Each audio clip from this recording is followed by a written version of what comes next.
तो कल हमने सतत विकास स्टार्ट किया था और सतत विकास के लक्ष्य हम डिस्कस कर रहे थे। तो टाइम ओवर हो गया था, तो आज इसी को हम कंटिन्यू करते हैं। सतत विकास, सतत विकास क्या है और इसकी अवधारणा कब से प्रारंभ हुई? तो सतत विकास से पहले मिलेनियम डेवलपमेंट गोल थे, आप सब जानते हैं, सहस्त्राब्दी विकास लक्ष्य, जो 2015 में समाप्त हो गए। तो 2015 तक तो जो थे वो मिलेनियम डेवलपमेंट गोल थे, और उसके बाद जो मिलेनियम डेवलपमेंट गोल के स्थान पर, उन विकास लक्ष्यों के स्थान पर सतत विकास के लक्ष्यों को प्राप्त करने का फैसला किया गया, और वो संयुक्त राष्ट्र शिखर सम्मेलन में इसका फैसला लिया गया। तो ये जो महासभा बुलाई गई संयुक्त राष्ट्र के द्वारा, उसमें 15 साल के लिए 17 लक्ष्य तय किए गए, सतत विकास के लक्ष्य 2015 से लेकर 2030 तक। ये जो है 17 लक्ष्य रखे गए कि सभी विश्व के राष्ट्र मिलकर इन लक्ष्यों को हम प्राप्त करने का प्रयास करेंगे, जो कि मानव जीवन से पूरी तरह से जुड़े हुए हैं। तो 2030 तक इसे प्राप्त करने का लक्ष्य रखा गया, और इस बैठक में 193 कंट्रीज ने पार्टिसिपेट किया, 193 देशों ने इसमें भाग लिया। और इस संयुक्त राष्ट्र सम्मेलन की जो थीम थी, जो इसकी थीम थी, वो थी transforming our world, the 2030 agenda for sustainable development, transforming our world. तो ये 1 जनवरी 2016 से लागू किया गया था। 1 जनवरी 2016 से लागू किया गया था। सतत विकास लक्ष्यों का उद्देश्य क्या है? मुख्य जो इसका उद्देश्य है वो है सबको समान, न्याय संगत, सुरक्षित, शांतिपूर्ण, श्रमरत और रहने योग्य विश्व का निर्माण करना। तो विश्व के सभी राष्ट्र मिलकर इस तरह से वो शांतिपूर्ण और रहने योग्य, न्याय संगत विश्व का निर्माण करेंगे। विकास के 3 पहलुओं को इसमें सम्मिलित किया गया। एक तो है सामाजिक समावेश, दूसरा है आर्थिक विकास, और तीसरा है पर्यावरण संरक्षण।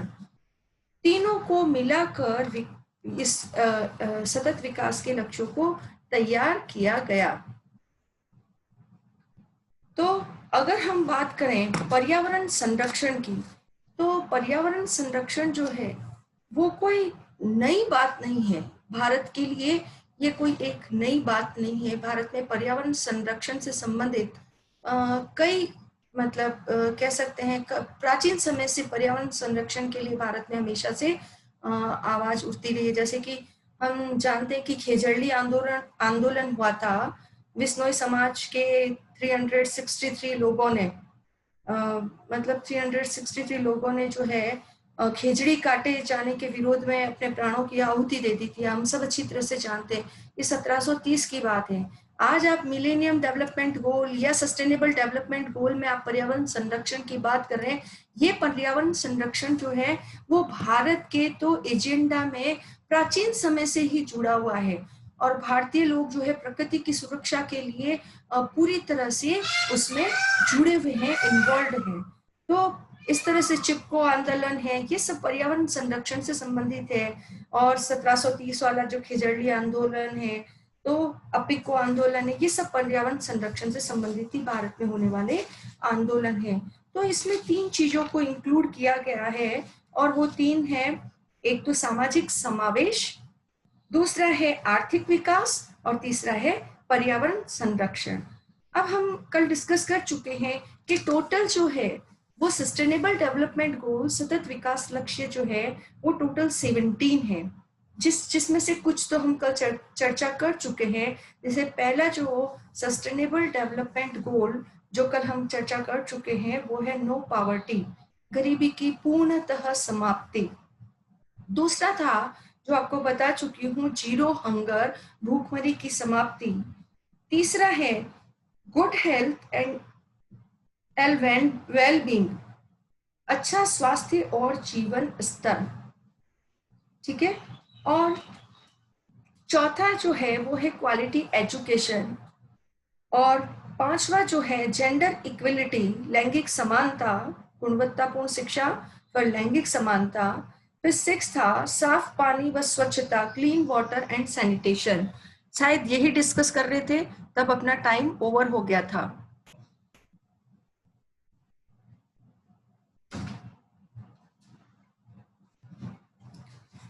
अब हम बात करते हैं क्लीन वाटर एंड सैनिटेशन की, स्वच्छ जल एवं स्वच्छता।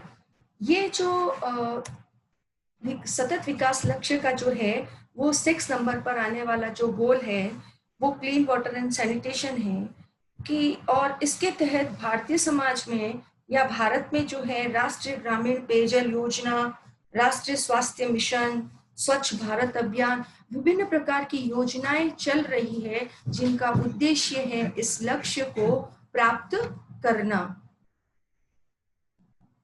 2015 तक 4.5 बिलियन लोगों के पास सुरक्षित रूप से स्वच्छता सेवाओं की कमी थी, और इसी को पूरा करने के उद्देश्य से ये जो है गोल रखा गया था। 44 मिलियन लोग, 44 मिलियन लोग जो हैं उनके पास बुनियादी पेयजल की कमी थी, और 2.3 बिलियन लोगों में अभी भी बुनियादी स्वच्छता का अभाव है। 892 मिलियन लोग खुले में शौच करते हैं। तो इन सब उद्देश्यों को ध्यान में रखते हुए ये विकास का लक्ष्य रखा गया। आज भी हम अगर देखें तो ज्यादा दूर जाने की आवश्यकता नहीं है। अपने यूनिवर्सिटी के वेबसाइट में जो स्लम है, आप जाकर वहाँ की स्थिति देख सकते हैं कि वहाँ स्वच्छ पानी का अभाव है, और वहाँ हर स्लम की जो गली जाती है उसके अंदर बाहर जो भी कच्ची बस्ती जो है उसके बाहर अवैध रूप से लगाए गए जो है वो कनेक्शंस है, और खुले में शौच करते हुए लोग भी आपको वहां पहाड़ी पर मिल जाएंगे। तो बहुत नियर ही हम इसको देख रहे हैं। तो ये सस्टेनेबल डेवलपमेंट गोल रखा गया है कि सभी को स्वच्छ जल उपलब्ध हो और स्वच्छ वातावरण भी उपलब्ध हो, और खुले में शौच से मुक्त हो विकासशील देशों के लोग। फिर नेक्स्ट है अफोर्डेबल एंड क्लीन एनर्जी, सस्ती और स्वच्छ ऊर्जा। सस्ती और स्वच्छ ऊर्जा, सौर ऊर्जा, पवन ऊर्जा, थर्मल पावर, इन सब में निवेश को अधिक से अधिक बढ़ाना है, और ऊर्जा उत्पादकता जो है उसमें सुधार लाने का लक्ष्य निर्धारित किया गया है। पवन ऊर्जा जो है, जैसलमेर की तरफ जाते हैं तो हम पवन ऊर्जा का इस्तेमाल जो है अधिक से अधिक करते हैं, और सोलर जो है वो जगह जगह आजकल लगाए जाते हैं सोलर पैनल, ताकि क्या है सोलर एनर्जी का मैक्सिमम हम यूज कर सकें। तो ये इको फ्रेंडली है और इनका यूज जो है मैक्सिमम हो, इस उद्देश्य के साथ इसको सस्टेनेबल डेवलपमेंट गोल में रखा गया है। अभी भी 7 में से 1 व्यक्ति के पास अभी भी बिजली की कमी है, और जो सड़कों पर रह रहे हैं उन लोगों के पास जो बाहर नाले के आसपास झुपड़पट्टी में रहते हैं या स्टेशन के आसपास रहते हैं, उनके पास तो कोई पानी की सुविधा नहीं है, नल की सुविधा नहीं है। तो ये सब चीज ध्यान में रखते हुए ये डेवलपमेंट गोल बनाया गया। फिर है decent work and economic development, अच्छा काम और आर्थिक विकास। अच्छा काम, अंतरराष्ट्रीय श्रम संगठन आईएलओ जो है वो कहता है कि उसने बताया कि 2015 में वर्ल्ड में 204 मिलियन लोग से भी अधिक बेरोजगार थे, अनएम्प्लॉय थे। और आज की जो परिस्थितियां हैं उन परिस्थितियों में अगर हम देखें तो कोविड-19 के बाद ये जो 204 मिलियन लोग हैं इससे दुगना या तिगुना लोग जो है वो बेरोजगार हो चुके हैं। अनएम्प्लॉयमेंट इतना आ चुका है आज की परिस्थितियों में। अभी सस्टेनेबल डेवलपमेंट गोल के लिए 10 वर्ष ही बचे हैं, 2020 तो आ चुका है, और आज ये स्थिति हो गई है कि ये संख्या जो है बहुत अधिक हो गई है ड्यू टू कोविड-19। तो ये उस समय इतनी अधिक अनएम्प्लॉयमेंट थी, तो जो सस्टेनेबल डेवलपमेंट गोल था, सतत विकास का लक्ष्य था, उसमें ये रखा गया कि रोजगार के सृजन को प्रोत्साहित किया जाए, ज्यादा से ज्यादा रोजगार बढ़ाए जाए, और तकनीकी नवाचार को प्रोत्साहित किया जाए। टेक्नोलॉजिकल इनोवेशन जो है उसको बहुत अधिक बढ़ाया जाए, ताकि एम्प्लॉयमेंट जो है वो हर राष्ट्र में बढ़े, चाहे वो विकसित राष्ट्र हो चाहे वो विकासशील राष्ट्र हो। और महिलाओं और पुरुषों दोनों को 2030 तक बराबर बराबर रोजगार मिले, समान रूप से वेतन मिले और एक उनको सभ्य कार्य प्राप्त हो सके। तो ये उद्देश्य था। तो नेक्स्ट जो उद्देश्य है वो उद्देश्य है industry, innovation and infrastructure. Industry, innovation and infrastructure, उद्योग, नवाचार और बुनियादी ढांचे का विकास। आज भी हमारे यहाँ क्या कई विकासशील देशों में 4 बिलियन लोगों के पास अभी भी इंटरनेट तक की पहुंच नहीं है। और इंटरनेट कनेक्टिविटी अगर है भी तो कनेक्टिविटी इतनी पुअर होती है, वो हम सब अभी एक्सपीरियंस कर रहे हैं इस समय में। चाहे आप हैं चाहे मैं हूँ, सबको पता चल रहा है इंटरनेट कनेक्टिविटी जो है वो प्रॉपर नहीं है। इस वजह से हमें बहुत अधिक दिक्कतें भी आ रही है। और सभी के पास, तो गांवों में जो है कई लोगों के पास इंटरनेट सुविधाएं उपलब्ध नहीं है। 90% लोग जो है वो विकासशील देशों के लोग हैं जिनके पास तकनीकी प्रगति, आर्थिक और पर्यावरणिक चुनौतियों के लिए समाधान खोजने के लिए मतलब बहुत बड़ी समस्याएं हैं, उनके पास चुनौतियां हैं। उनके पास तकनीकी प्रगति नहीं है, तकनीकी सुविधाएं नहीं है। तो स्थानीय उद्योगों को बढ़ावा देना, नई नई इंडस्ट्री को बढ़ावा देना, वैज्ञानिक अनुसंधान करना और नवाचार को प्रोत्साहित करना, तो ये सब सतत विकास का मेन लक्ष्य है। नई इंडस्ट्री डेवलप हो, नए नए इनोवेशन हो और एक इंफ्रास्ट्रक्चर अच्छा मजबूत हो, जिससे कि क्या हो कि किसी प्रकार की दिक्कत न आए। नेक्स्ट है असमानता में कमी, reduce in equality. Reduce in equality, असमानताओं को कम करना। सबसे अमीर 10% जो है लोग, अमीर 10% लोगों के पास पूरे विश्व की जो आय है, विश्व की आय का पूरा 40% तक उनके पास है। पूरी जो भी ग्लोबल इनकम होती है उसका केवल 10% लोग हैं विश्व के जिनके पास पूरी विश्व की आय का 40% हिस्सा है। तो बाकी के 60% और जो सबसे गरीब है 10%, वो केवल 2 से 7% के बीच में ही कमाते हैं।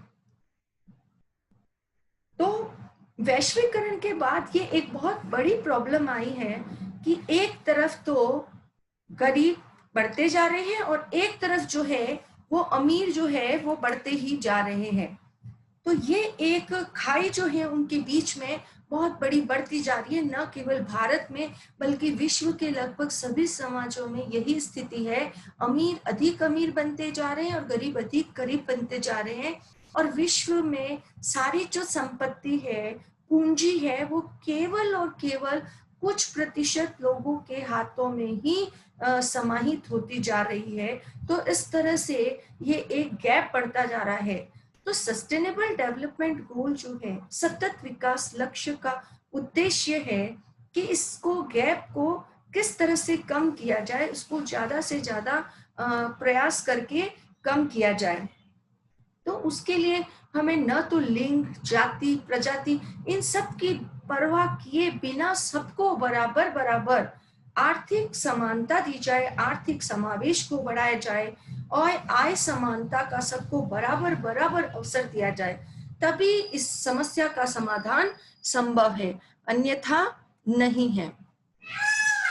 फिर हम बात करते हैं जो नेक्स्ट डेवलपमेंट गोल है इसका, वो है सस्टेनेबल सिटीज एंड कम्युनिटी, जिस पर हमारा सेमिनार हो चुका है। आपने उसमें बहुत सारे एक्सपीरियंसेस किए हैं, सुना है सब लोगों को कि किस तरह से एक टिकाऊ शहर, एक स्थायी शहर बनाया जाए और उसमें रहने लायक जो कम्युनिटी है उसको सभी तरह की सुविधाएं उपलब्ध हो पाए। तो ये लक्ष्य ऐसा है कि ऐसा कहते हैं जो अध्ययन करता है, वो कहते हैं 2050 तक, जब 2050 आएगा तब तक लगभग 2/3 लोग विश्व के 6.5 अरब लोग शहरी होंगे, मतलब सभी गांवों को छोड़कर शहर में आकर रहने लगेंगे। तो आप सोचिए शहरों की स्थिति क्या होगी जब अभी ये स्थिति है तो उस समय क्या स्थिति होगी शहरों की? तो ये बढ़ती हुई आबादी और बढ़ते प्रवसन के परिणाम स्वरूप जो मेगा शहर जो है, मेगा सिटीज जो है, वो मेगा सिटीज में जो उछाल आ रहा है, आए दिन नए नए मेगा सिटीज डेवलप हो रहे हैं, तो उसमें सबसे बड़ी जो समस्या है विकासशील देशों में वो है मलिन बस्तियां, गंदी बस्तियां।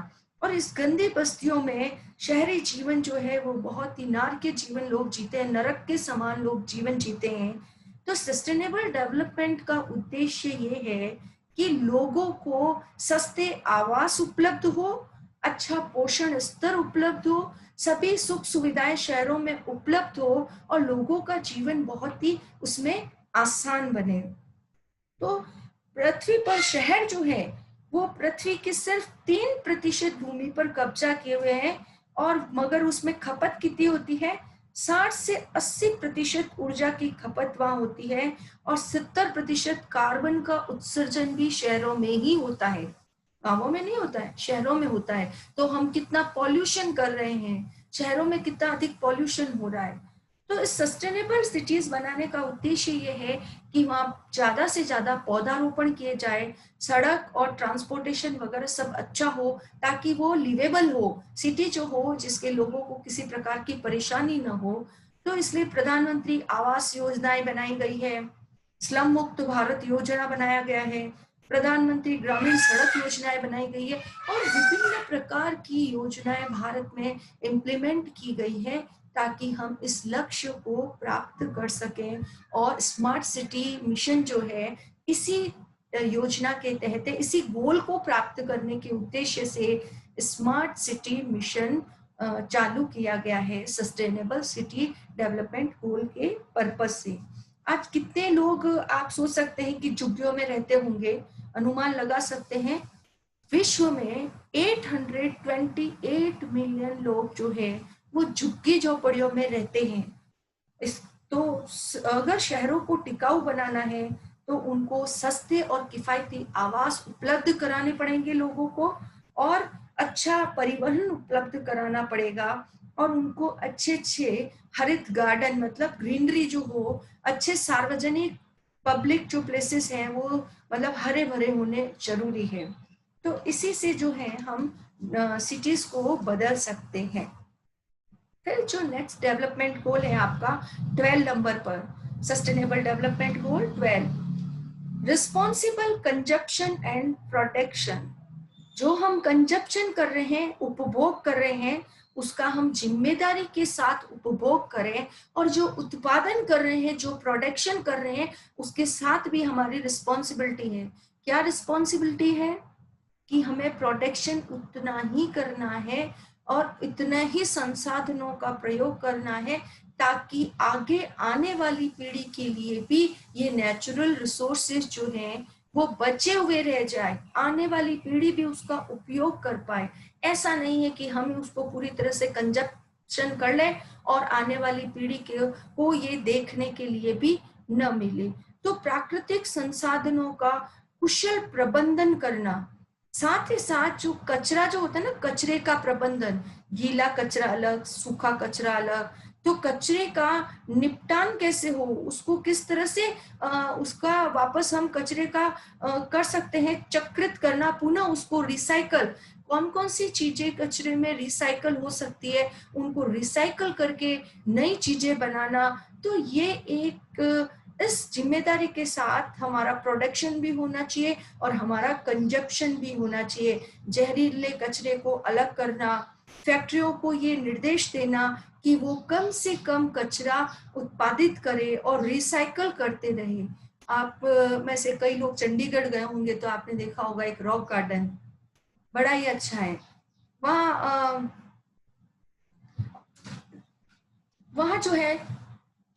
वहाँ जो है पुरानी जो चीजें होती है उससे मटेरियल से बना हुआ ग्लासेस, वो पुरानी जो थे चूड़ियाँ और पुराने जो सामान होता मटेरियल, उनसे बना हुआ गार्डन है, बहुत ही सुंदर गार्डन है।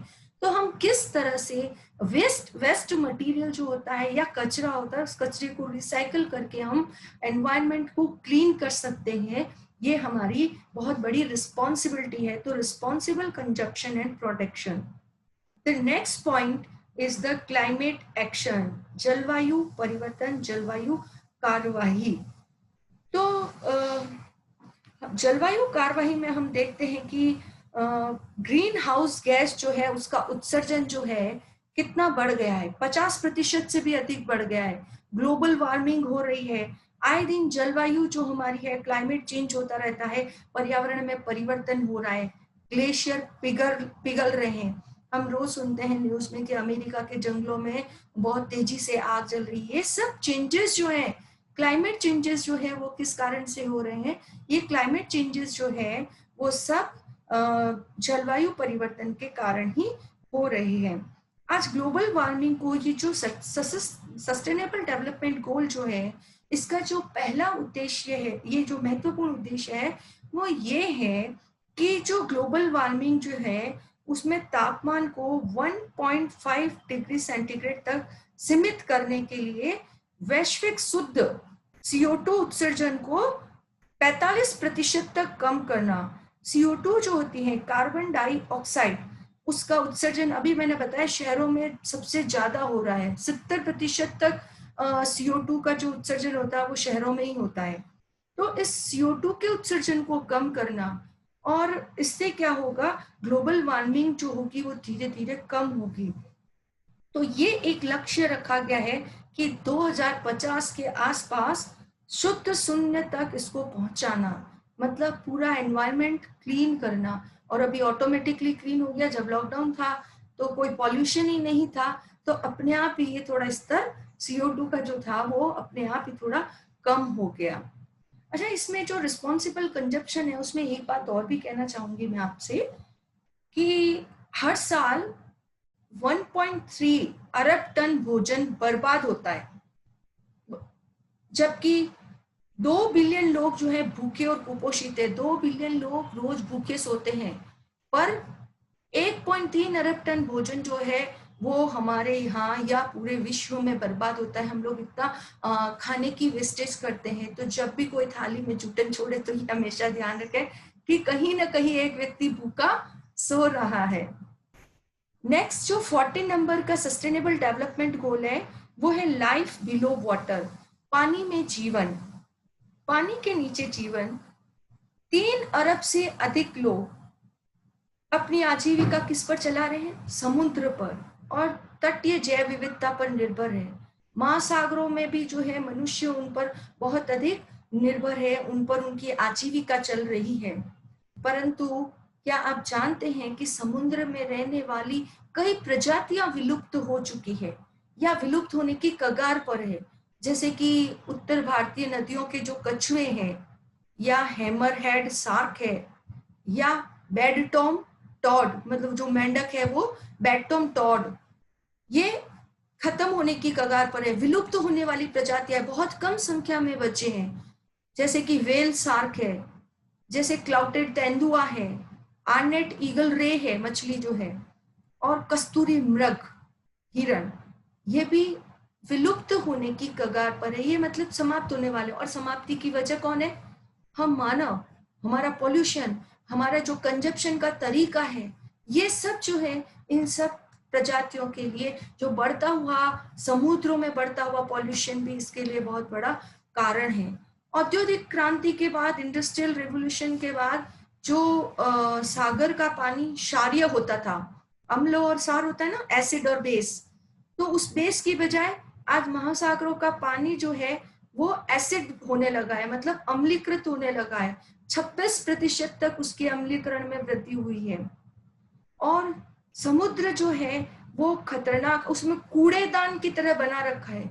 आज सारा वेस्ट मटेरियल जो है लोग जाकर उसमें किस में डाल देते हैं, और जो विस्फोट होते हैं वो विस्फोट उसमें होते हैं समुद्रों में, जिससे कि क्या होता है, जहरीले पदार्थ निकलते हैं, गैसेस का रिसाव होता है, और वो समुद्र के पानी के साथ नहीं मिल पाता है, और उससे हजारों टन मछलियां मर जाती हैं। और समुद्र के किनारों पर हर वर्ग किलोमीटर पर औसतन 13,000 प्लास्टिक के टुकड़े, 13,000 प्लास्टिक के कूड़े के टुकड़े हमेशा हर वर्ग किलोमीटर पर औसतन पाए जाते हैं। इसका मतलब देखिए आप पॉल्यूशन कितने हाई लेवल का हो रहा है। तो ये एक उद्देश्य रखा गया है कि लाइफ बिलो वाटर, पानी में जीवन ये एक उद्देश्य है, वहां से पॉल्यूशन को समाप्त किया जाए। लाइफ ऑन लैंड, जमीन पर जो जीवन है, हम पृथ्वी में जो है वनस्पति पर ही तो आधारित है, पेड़ पौधों पर ही तो हम आधारित है। हमारा जीवन किस पर आधारित है? पेड़ पौधों पर, वनस्पति पर। और उसी जंगलों की कटाई करते जा रहे हैं लगातार। तो जिस पादप से, जिन वस्तुओं से हमें पृथ्वी के वनों से हमें 80% तक आहार मिलता है, उसी को हम काटते जा रहे हैं। और लगभग हर साल हम 1.3 मिलियन हेक्टेयर जंगलों को हर बार अपने सुख सुविधाओं के लिए, नगरीकरण के लिए, औद्योगिकीकरण के लिए और विकास योजनाओं के नाम पर हम हर साल 1.3 हेक्टेयर वनों को समाप्त कर रहे हैं, काट रहे हैं। इससे क्या होता है? स्वच्छ हवा और पानी के ये जो स्रोत हैं, उन स्रोतों से हम वंचित हो रहे हैं, हमें शुद्ध हवा प्राप्त नहीं हो रही है। और जिन जंगलों पर 7,000 जो प्रजातियां, जो स्पीसीज जो इन जंगलों में रहती है, उनका हम आवास छीन रहे हैं, उनसे उनका जीवन छीन रहे हैं। तभी तो अभी जयपुर में हम देखते हैं ना, यहाँ तेंदुआ आया या वहां तेंदुए को नजर आया, क्योंकि उनका तो हमने आवास ही छीन लिया। तो वो कहाँ जाएंगे? जंगल जब हम उनसे छीन लेंगे तो जंगली जानवर कहाँ जाएंगे? गांवों में और बस्तियों में ही तो आएंगे। तो 7,000 प्रजातियों का जानवरों और पौधों का अवैध व्यापार भी करते हैं लोग। इसी के कारण जो है वन्य जीव जो है, उनकी प्रजातियां विलुप्त हो रही है। अब 16 जो डेवलपमेंट गोल है वो है peace, justice and strong institution, शांति व न्याय के लिए संस्थान। शांति, विश्व में शांति स्थापित करना। हिंसा के बहुत सारे स्वरूप होते हैं, जैसे कि आतंकवाद भी हिंसा का एक स्वरूप है। कई सरकारी और कई लोगों के प्रजातीय हिंसा भी होती है, जो अभी अमेरिका में हमने देखी, नस्लीय हिंसा कहते हैं, या लिंग के आधार पर भी हिंसा पाई जाती है, घरेलू हिंसा भी होती है।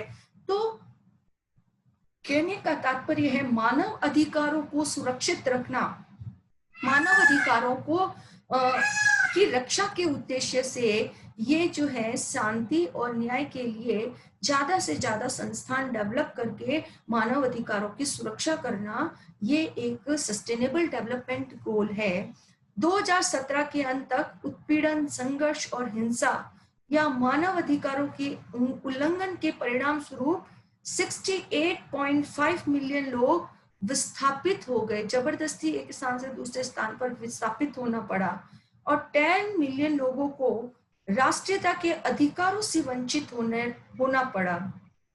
49 ऐसी कंट्रीज है जहां पर महिलाओं को घरेलू हिंसा से बचाने के लिए कोई भी लीगल जो है, कोई भी कानून नहीं है, कोई विधान नहीं है। 49 ऐसी कंट्रीज है। भारत में तो है घरेलू हिंसा निवारण अधिनियम 2005, ये महिलाओं को हिंसा के विरुद्ध सुरक्षा प्रदान करता है, परंतु अभी भी विश्व में ऐसे कई देश हैं तो जहां घरेलू हिंसा का निवारण का कोई भी अधिनियम नहीं बना है। तो peace, justice and strong institution, शांति और न्याय के लिए संस्थान, ये इसका 16 डेवलपमेंट गोल है। नेक्स्ट है 17 डेवलपमेंट गोल, वो है पार्टनरशिप फॉर द गोल्स, सतत लक्ष्य में सामूहिक भागीदारी, लक्ष्यों के लिए साझेदारी। तो जब विश्व के सभी राष्ट्र मिलकर, जितने भी ऊपर आपको गोल बताए हैं, इन सब गोल के तहत सभी राष्ट्र मिलकर अगर प्रयास करेंगे और एक दूसरे के साथ साझेदारी करेंगे, तो विकसित और विकासशील देशों के बीच में जो अंतर है वो कम हो जाएगा।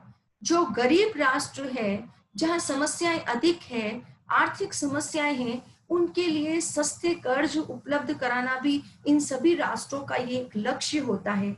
तो साझेदारी के साथ, पार्टनरशिप के साथ इन लक्ष्यों को पूरा करना है। जो भी सस्टेनेबल डेवलपमेंट गोल जो ऊपर मैंने आपको बताए हैं, इन सबको पूरा करने का उद्देश्य यही है।